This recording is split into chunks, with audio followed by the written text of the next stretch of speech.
Farmer McGregor was known for his eccentricities. He had a scarecrow made entirely of mismatched socks, and his prize-winning pig, Penelope, wore a tiny monocle.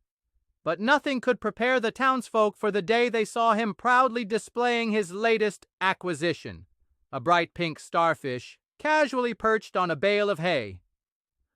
"Found him down by the creek," McGregor announced, beaming. "Finest catch of the season."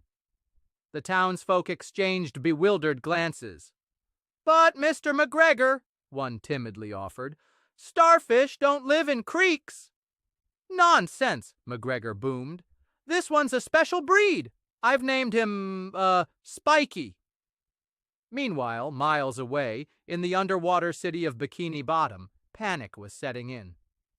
"Patrick's gone!" SpongeBob shrieked, his square pants practically vibrating with distress. Mr. Krabs, ever mindful of employee morale and the potential lawsuit if SpongeBob quit, was unusually distraught. "This is a disaster. Who's going to eat all the Krabby Patties?" Even Plankton, usually plotting world domination, was momentarily sidelined. "Without Patrick to distract SpongeBob, my schemes are doomed," he wailed. A town meeting was called at the Krusty Krab. Desperate, they turned to the only heroes they knew, Mermaid Man and Barnacle Boy, who were, as usual, arguing about who got to hold the invisible boatmobile keys. "We need your help," SpongeBob pleaded, tears welling in his eyes. "Patrick's been kidnapped by a land dweller."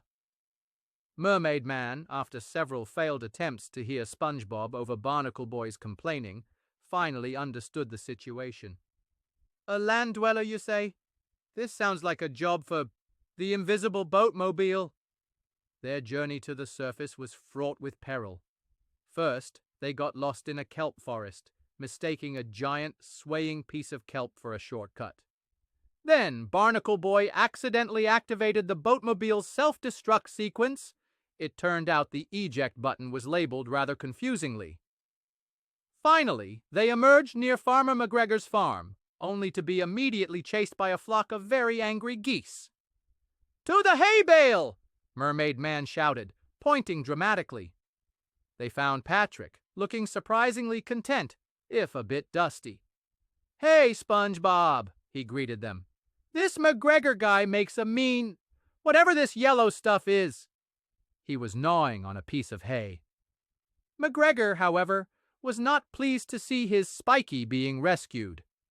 He brandished a pitchfork and declared Patrick the star attraction of his new petting zoo. A chaotic chase ensued. SpongeBob used his absorbent body to create a giant, slippery puddle. Mr. Krabs, surprisingly agile, dodged pitchfork thrusts with a series of acrobatic maneuvers. Mermaid Man and Barnacle Boy, after a brief argument about whose turn it was to use the Aqua Fist, finally managed to subdue McGregor with a well-aimed bubble blast. Patrick was returned to Bikini Bottom, safe and sound, though he did sneak a piece of hay into his pocket. McGregor, after a stern talking to from Mermaid Man and a hefty fine for inappropriate starfish husbandry, was left to ponder the mysteries of the sea and perhaps consider a less exotic hobby like stamp collecting. And SpongeBob, Mr. Krabs, and even Plankton, who secretly admitted he missed Patrick's unique brand of chaos, lived happily ever after.